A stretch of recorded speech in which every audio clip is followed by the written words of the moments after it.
English from scratch. Exposition text.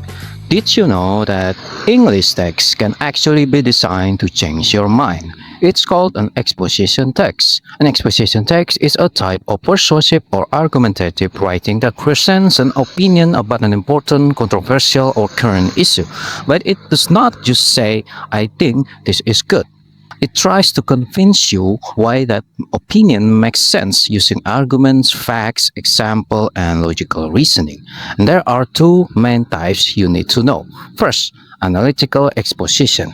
Its goal is to convince the reader that something is important, true, or worth considering. For example, why physical exercise is essential for students. The writers give several arguments explaining why exercise matters.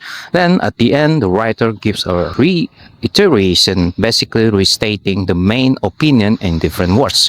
But the second type is a little more demanding. Hortatory exposition. This type does not just tell you what the writer believes, it tells you what you should or should not do. For example, why we should ban single-use plastic in school. After presenting the argument, the writer finishes with a recommendation. Schools should ban single-use plastic. So here's the easy trick to tell them apart. Reiteration equal analytical. Recommendation is the hortatory one. Now, both types usually follow the same basic structure: thesis, arguments, and then conclusion. The thesis introduces the issue, clearly tells you the writer's positions. Then come the arguments. Each argument usually has a main point followed by elaboration or evidence such as facts, statistic, example, or logical explanation.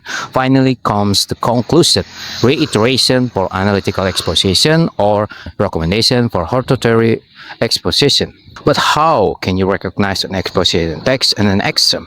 Look for its special language features. First, you'll often see the simple present tense because the writer discusses facts, general truths, and current issues. For example, exercise improves physical health. You'll also find mental verbs that express opinion or beliefs. Think, believe, feel, realize, and assume. Then there's evaluative language, words that show judgment. Words like essential, dangerous, harmful, crucial, and vital. And don't forget conjunction. Words like first, furthermore, moreover, in addition. And hortatory exposition. Keep an eye out for modal verbs. Should, must, ought to, and need to. These often signal a recommendation. Now here's a useful exam trick. If the question asks what is the main idea, look at the thesis, especially the first paragraph. If it asks what is the writer's purpose, the answer will usually begin with to pursue.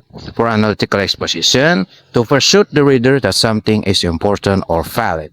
While for hortatory exposition, to persuade the reader that they should or should not do something.